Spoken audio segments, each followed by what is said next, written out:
বন্ধুরা, আজ তোমাদের জন্য এমন একটি অসাধারণ মুভির এক্সপ্লেনেশন নিয়ে এসেছি যেটা দেখার পরে তোমার মাথার মধ্যে রেস থাকবে বেশ কিছুক্ষণ।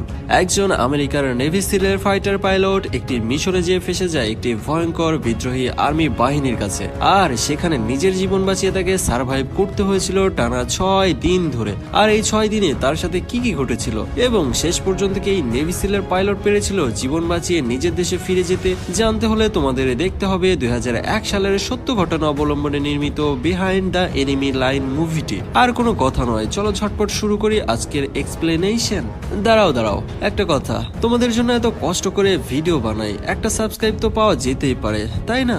মুভির শুরুতেই আমাদের 1995 সাল দেখানো হয়। আমেরিকার নেভি সিলের অফিসার ক্রিস বার্নেট এবং পাইলট লেফটেন্যান্ট জেরেমি স্টেকহাউস প্রশান্ত মহাসাগরে বিমানবাহী একটি জাহাজে অবস্থান করছে। মূলত তারা দুইজন একসাথে বেশ কয়েকটি মিশন সাকসেস করেছে, কিন্তু ক্রিস বার্নেটের এই নেভির চাকরি আর ভালো লাগছে না, তাই সে ক্যাপ্টেনের কাছে বারবার রিজাইন লেটার পাঠাতে থাকে। তার এ ধরনের চিঠি দেখে একসময় ক্যাপ্টেন তাকে ডেকে পাঠায়। তার সাথে দেখা হলে ক্যাপ্টেন তাকে নৌবাহিনীতে থাকার জন্য কিছু মোটিভেশনাল কথা বলেন যাতে বার্নেট এখানে থেকে যায়। বার্নেটের সেই একই জেদ, কিছুতেই সে এখানে থাকবে না। এটা দেখে শেষমেশ ক্যাপ্টেন বলে, তোমাকে আরো 2 সপ্তাহ সময় দেওয়া হলো, এর মধ্যে যদি তোমার এখানে থাকতে ইচ্ছে না করে তবে তুমি চলে যেও। আসলে ক্যাপ্টেন চাইছিল সে যেন এখানে থেকে যায় এবং ক্যাপ্টেন তার মধ্যে কিছু ট্যালেন্ট দেখতে পেয়েছিল। এভাবে কয়েকদিন কেটে যাওয়ার পরে ক্রিসমাসের একটি দিনে ক্যাপ্টেন ক্রিস বার্নেট ও পাইলট জেরেমি স্টেকহাউসকে যুদ্ধ বিধ্বস্ত বসনিয়ার আকাশ থেকে কিছু ফুটেজ তোলার দায়িত্ব দেন। ক্যাপ্টেনের অর্ডার শুনে কিছুটা অসন্তুষ্ট হলেও তারা শেষ পর্যন্ত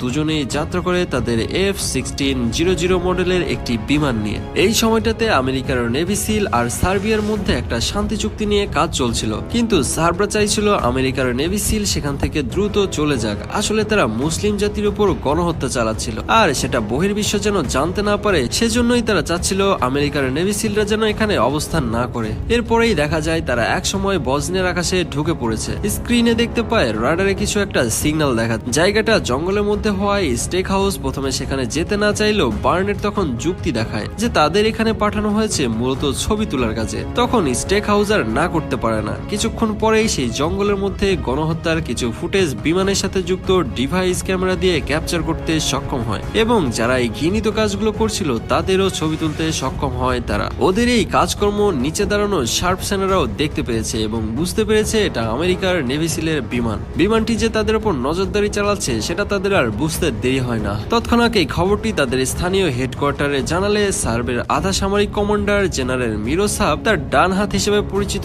সাশাকে ব্যবস্থা নিতে বলেন। সাশা ছিল অনেক বুদ্ধিমান এবং নৃশংস একজন মানুষ। সাশা কমান্ডারের নির্দেশ পেয়ে ভূমি থেকে আকাশে উৎক্ষেপণযোগ্য 2টা মিসাইল ছুড়ে। এই মিসাইলগুলোতে হিট সেন্সর যুক্ত ছিল, যেটা শত্রুপক্ষের কোনো বিমানের তাপমাত্রাকে ডিটেক্ট করে সেটাকে টার্গেটে পরিণত করতে পারত।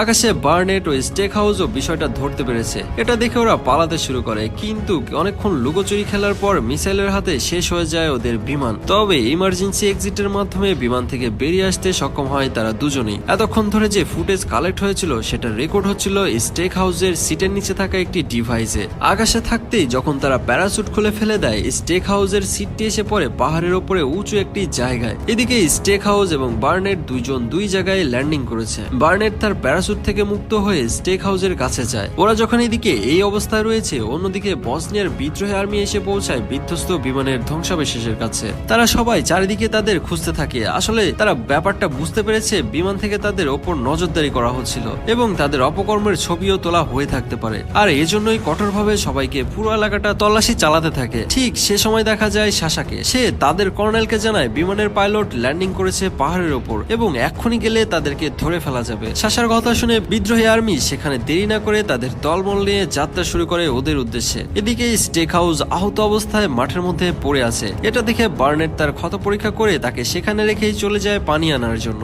বার্নেট যখন বেশ কিছুটা দূরে এগিয়ে যায়, মাঠের মধ্যে পড়ে থাকা স্টেক হাউস দেখতে পায় বিশাল একটা সেনাবহর তার দিকে এগিয়ে আসছে। তার আর বুঝতে বাকি থাকে না এটা সার্বদের একটা বাহিনী। তারা হয়তো তার ল্যান্ডিং দেখতে পেয়েছে বলেই তাকে খুঁজতে খুঁজতে এখানে চলে এসেছে। সার্বরা যখন তার কাছে এসে পৌঁছায়, দূর থেকে বার্নেটও এই বিষয়টা খেয়াল করে। একটু আড়াল থেকে সে দেখতে থাকে আসলে সেখানে কি ঘটছে। এদিকে সার্ব সেনারা স্টেক হাউসের চারদিক থেকে ঘিরে ধরেছে। তারা স্টেক হাউসের সামনে এসে কেন সে এখানে এসেছে সেটা জানতে চায়। সে আরো জানতে চায় এখানে সে একাই কিনা। তাদের কথা স্টেক হাউস বুঝতে পারে, বার্নেটের কথা এরা জানে না। তাই সে বলে, আমি এখানে একাই আছি। একথা শুনে আর কিছু জিজ্ঞেস না করেই তাকে মেরে ফেলার নির্দেশ দেয়। বসের নির্দেশ পেয়ে সাশা পেছন থেকে স্টেক হাউসকে গুলি করে মেরে ফেলে। দূর থেকে সবই দেখতে পাচ্ছিল বার্নেট, তবে বন্ধুকে চোখের সামনে মারা যেতে দেখে প্রচন্ড চমকে উঠেছে এবং ভয় পেয়ে শব্দ করে বসে।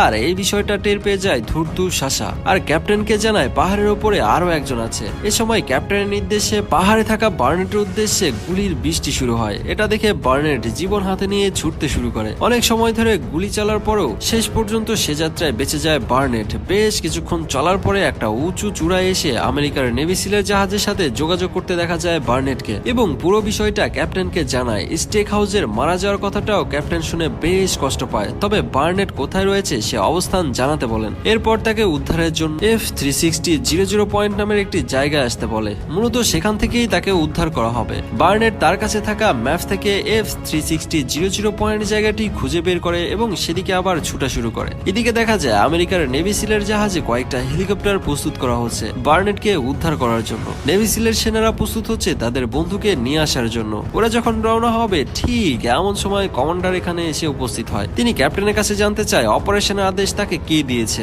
ক্যাপ্টেন জানায় তাদের এক সেনা বসনিয়ার অঞ্চলে আর্মিদের হাতে আটকা পড়ে আছে, তাই তাকে উদ্ধারের জন্য এই নির্দেশ দেওয়া হয়েছে। এ কথা শুনে কমান্ডার বলে সাধারণ একজন সৈনিকের জন্য আমরা শান্তি আলোচনা বিঘ্নিত করতে পারি না। সেখানে কোনো অভিযান বর্তমানে পরিচালনা করা হলে শান্তি আলোচনা ভেঙে যেতে পারে এবং ভয়ঙ্কর যুদ্ধ লেগে যেতে পারে, তাই এই অভিযান এখনই বন্ধ করার নির্দেশ দেয় কমান্ডার। কমান্ডারের কথায় যুক্তি আছে, তাই ক্যাপ্টেন আর কোনো কথা বলতে পারে না। কমান্ডারের কথায় সবাই ক্রুদ্ধ হলেও এখানেই এই সিদ্ধান্ত চূড়ান্ত হয়। শেষ পর্যন্ত আপাতত স্থগিত হয়ে যায় বার্নেটকে উদ্ধারের অভিযান। এদিকে সাশার ধাওয়া ও বাধা বিপত্তি এড়িয়ে একসময় বার্নেট এসে পৌঁছায় তার নির্ধারিত স্থানে। সেখানে পৌঁছে দেখা যায় বার্নেট আবার সেই ক্যাম্পের সাথে যোগাযোগ করছে। এ সময় ক্যাপ্টেন তাকে বলে তোমাকে আরো সেফ জোনে আসতে হবে, তুমি যেখানে আছো সেখানে আমাদের যাওয়ার অনুমতি নেই। আসলে সে পুরো বিষয়টা বার্নেটের কাছ থেকে এড়িয়ে যায়। একথা শুনে সে ক্যাপ্টেনের উপরেই রেগে যায়। ওর অবস্থা বুঝতে পারছে ক্যাপ্টেন, তাই তাকে শুধু এটুকুই বলেন নিজের দক্ষতা দিয়ে তুমি টিকে থাকো, সুযোগ বুঝে আমরা তোমাকে উদ্ধার করব। বার্নেট যখন ক্যাপ্টেনের সাথে কথা বলছে তখন সে দেখতে পায় সার্বদের বিশাল একটা সেনাদল বনের মধ্যে দিয়ে এগিয়ে আসছে। ওরা যে তাকেই খুঁজছে তা আর বুঝতে বাকি হয় না বার্নেটের, তাই লাইনটা ঝটপট দিয়ে সে আবার শুরু করে দৌড়। বার্নেট পালাচ্ছে আর পিছনে আসছে বিশাল একটা সার বাহিনী। বার্নেটের এই অবস্থার বিষয়টাও ক্যাপ্টেন বুঝতে পেরেছে, তাই সে তার টেকনিক্যাল টিমকে বলে বার্নেটের অবস্থান ট্র্যাক করতে। এদিকে দেখা যায় প্রাণপণে ছুটে চলেছে বার্নেট। বেশ কিছুক্ষণ ধরে চলার পর সে হঠাৎ করে একটা খাদের মধ্যে এসে পড়ে। সে দেখতে পায় তার চারপাশে শুধু লাশ আর লাশ। আসলে মূলত বার্নেট একটা বদ্ধভূমিতে এসে পড়েছে। এই লাশগুলো হচ্ছে বসনিয়ার মুসলিম জাতিগোষ্ঠীর, তাই এটা দেখে শোক পালনের কোনো সময় হয় না বার্নেটের, কারণ সার্ব সেনারা তার একেবারেই কাছে চলে এসেছে। তাই সে মৃতদেহের মধ্যেই নিজেকে লুকিয়ে ফেলে। ওদিকে সার্ব সেনারাও তাকে চারিদিকে খুঁজতে শুরু করে দিয়েছে। বেশ কিছুক্ষণ খোঁজার পরও তাকে না পেয়ে তারা সেখান থেকে চলে যায়। আর এই পুরো বিষয়টা স্যাটেলাইট ইমেজে দেখছিল নেভি সিলের ক্যাপ্টেন।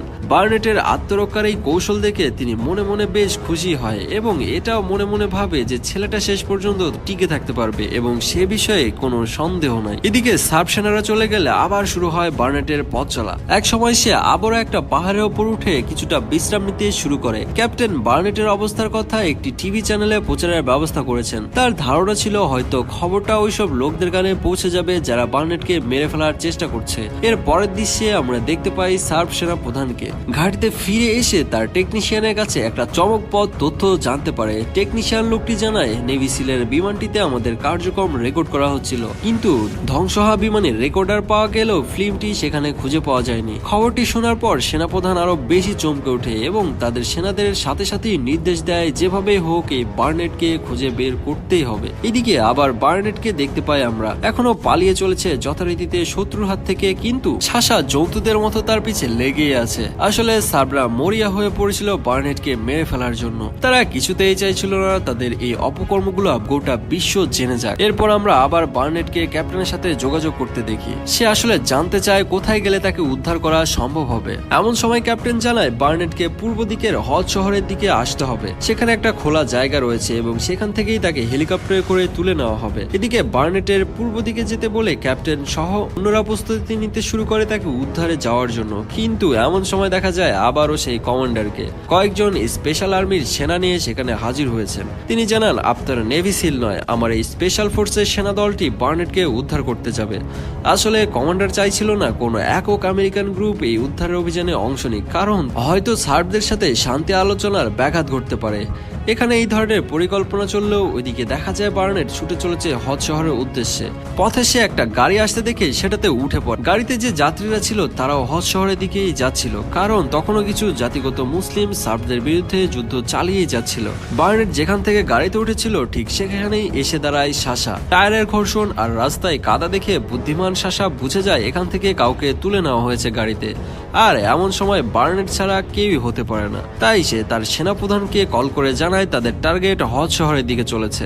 আর দুর্ভাগ্যের বিষয় হলো সার্বদের একটি বাহিনী তখন হদ শহরের আশেপাশে অবস্থান করছিল।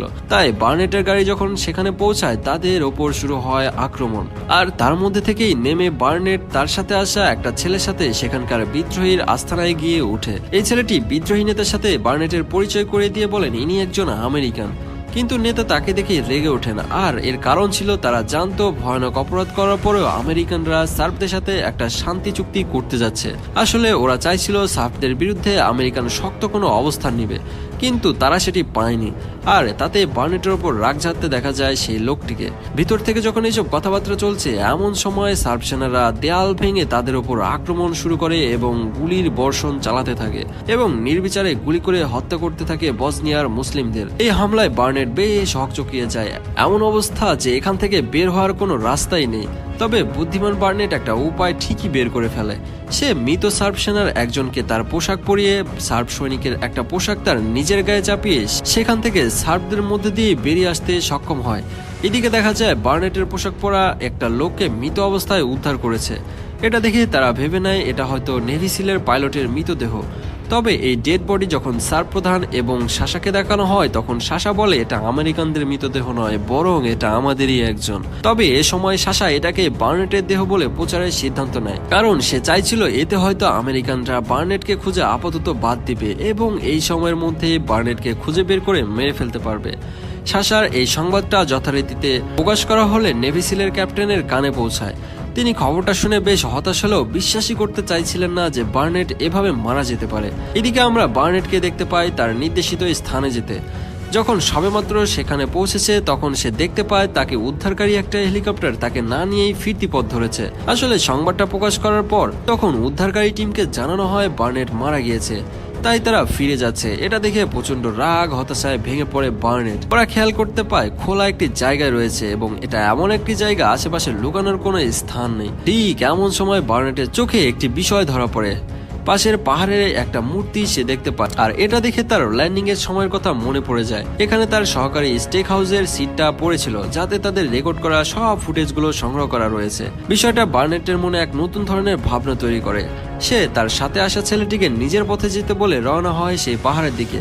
আসলে বার্নেট পুরো অঞ্চলটা ঘুরে ঠিক সেখানেই চলে এসেছে যেখানে সে প্রথমে নেমেছিল। ও যখন পাহাড়ে উঠতে থাকে তখন দেখা যায় সাশা তার এক সহকারীকে নিয়ে মাঠের মধ্যে এসে দাঁড়িয়েছে এবং সেখানে একটি রাইফেলের খালি ম্যাগাজিন পড়ে থাকতে দেখে সে বুঝে যায় কিছুক্ষণ আগেই তাদের টার্গেট এখানেই অবস্থান করছিল। পাশের সেই পাহাড়ের চূড়ার দিকেও তার নজর পড়ে। বার্নেট যে সেখানে গিয়েছে ধূর্ত লোকটি ঠিকই বুঝে নেয়, তাই তারা সেদিকে যাওয়ার সিদ্ধান্ত নেয়। অন্যদিকে তখন বার্নেট সেখানে পৌঁছে গিয়েছে। বরফে ঢাকা অবস্থায় সেই সিটটাকে পড়ে থাকতে দেখে সে ধীরে ধীরে এগিয়ে যেতে থাকে সিটটার দিকে এবং অবশেষে রেকর্ডারটা খুঁজে পায়, কিন্তু সেটা খাপের সাথে বেশ শক্তভাবে আটকে রয়েছে। অনেক চেষ্টা করেও শেষ পর্যন্ত রেকর্ডারটা বের করতে সক্ষম হয় না। তবে টানাটানি করতে যে সেটা অনেকটা ঢিল হয়ে যায়। বার্নেট যখন সেখানে এই ধরনের প্রচেষ্টা চালাচ্ছিল তখন একটা ডিভাইস অ্যাক্টিভ হয়ে গিয়েছিল আর সেই সিগন্যাল গিয়ে পৌঁছে নেভি সিলের কন্ট্রোল রুমে। ক্যাপ্টেন যখন সেই বিষয়টা জানতে পারে তখন ঠিকই বুঝে নেয় এটা বার্নেটেরই কাজ। তাই দেরি না করে তার সেনাদের প্রস্তুতি নিতে বলে। এবার আর কোনো বাধাই সে মানবে না, বার্নেটকে যেভাবে হোক উদ্ধার করতে হবে। ওরা যখন বার্নেটকে উদ্ধার করার জন্য বের হচ্ছে, ঠিক এমন সময় সিগন্যালটা পৌঁছেছে বিদ্রোহী সার্ব বাহিনীর কাছেও। আসলে এটা এমন একটা রেডিও সিগন্যাল ছিল যেটাতে আশেপাশের সকল ডিভাইসই ডিটেক্ট করতে পারত। এই বিষয়টা দেখে সাথে সাথেই ক্যাপ্টেন তার সেনাদের নিয়ে রওনা হয় বার্নেট উদ্ধারের উদ্দেশ্যে। অন্যদিকে দেখা যায় সাশাও এগিয়ে চলেছে একটা বনের মধ্যে দিয়ে। এই বনের মধ্যে প্রচুর পরিমাণে মাইন পোতা ছিল, আর একটা মাইনে তার সহকর্মী পা দিয়ে বসে। এটা দেখে সাশা তাকে রেখে আবার পথ চলতে শুরু করে। এদিকে বার্নেটের কাজটা প্রায় হয়ে এসেছে, আর ঠিক এমন সময় সে একটা বিস্ফোরণের শব্দ শুনতে পায়। আসলে এটি ছিল সাশার সাথে আসা ছেলেটির পায়ের নিচে পড়া মাইনের বিস্ফোরণ। এতে বেশ সতর্ক হয়ে যায় বার্নেট। এদিকে দেখা যায় কিছুক্ষণের মধ্যেই সাশা সেই চূড়ায় গিয়ে উপস্থিত হয়েছে। সে তার স্নাইপার রাইফেলে চোখ দিয়ে অপেক্ষা করতে থাকে বার্নেটকে শুট করার জন্য, কিন্তু সে আগে থেকে একটা জায়গায় লুকিয়ে পড়েছে। মূলত শব্দটা শোনার পর থেকেই কিছুটা সতর্ক হয়ে গিয়েছিল বার্নেট। বেশ কিছু সময় অতিবাহিত হওয়ার পরে সাশা হেলিকপ্টারের রোটারের শব্দ শুনতে পায়। সাশা বুঝতে পারে বার্নেটকে উদ্ধারের জন্যই এই নেভি সিলের হেলিকপ্টারগুলো চলে এসেছে, তাই আর লুকিয়ে অপেক্ষা না করে সামনে এগিয়ে যেতে শুরু করে। আর ঠিক তখনই আড়াল থেকে বেরিয়ে বার্নেট সাশার বুকে ঢুকিয়ে দেয় এক রাউন্ড বুলেট। সাশাকে মারার পর যখন সে নিশ্চিন্ত অনুভব করছে, ঠিক তখনই বিদ্রোহী সার্বদের বিশাল একটি সেনাবাহিনী উপস্থিত হয়। এটা দেখে সে পালাতে শুরু করে। ওর দিকে তখন সার্ব সেনারা গুলি করতে শুরু করেছে। ঠিক তখনই সেখানে উপস্থিত হয় নেভি সিলের 3টি হেলিকপ্টার। বার্নেটকে গুলি করা দেখে হেলিকপ্টার থেকে সার্বদের উদ্দেশ্যে গুলি ও মিসাইল ছুটতে থাকে নেভি সিলের ভয়ঙ্কর আর্মিরা। প্রচন্ড গোলাগুলির মধ্যে দিয়ে বার্নেট সেই রেকর্ডারটা উদ্ধার করে এবং শেষ পর্যন্ত নিজেও উদ্ধার পায়। বার্নেটকে উদ্ধার করে ক্যাপ্টেন বেশ খুশি হয়, কারণ তার কারণে এই দুইজন পাইলট এই কঠিন পরিস্থিতিতে পড়েছিল এবং এর মাধ্যমে এই মুভিটি শেষ হয়। মুভিটি মূলত বার্নেটকে উদ্ধারের মধ্যে দিয়ে শেষ হলেও এর রেস থেকে গিয়েছিল বেশ কিছুদিন ধরে। এই ঘটনার পর ক্যাপ্টেনকে দায়িত্ব থেকে সরিয়ে পানিশমেন্টে বদলি করা হয় পেন্টাগনে। সার্বদের এই নৃশংসতা বিশ্ববাসীর কাছে প্রকাশ হয়ে পড়ায় তাদেরকে যুদ্ধাপরাধীর দায়ে অভিযুক্ত করা হয় এবং বার্নেটকে আমেরিকার নেভিতে স্থায়ীভাবেই থেকে যেতে বলা হয়। 1995 সালের বসনিয়ার যুদ্ধটা ইউরোপের সেই অঞ্চলে মুসলিম জাতিগোষ্ঠীর জন্য একটা বড় ধরনের বিপর্যয় ডেকে এনেছিল। যদি কোনো কারণে সে বর্বরতার প্রমাণগুলোর ফুটেজ প্রকাশ না পেত, তাহলে আমরা সেই জঘন্য ইতিহাস সম্পর্কে জানতেই পেতাম না। বন্ধুরা, তোমরা কেমন ধরনের মুভির এক্সপ্লেনেশন দেখতে চাও কমেন্ট করে জানাও। আর তোমরা যারা এখনো সাবস্ক্রাইব করোনি তারা ঝটপট একটা সাবস্ক্রাইব করে দিও। দেখা হচ্ছে নতুন আরেকটি অসাধারণ মুভির এক্সপ্লেনেশন ভিডিও নিয়ে।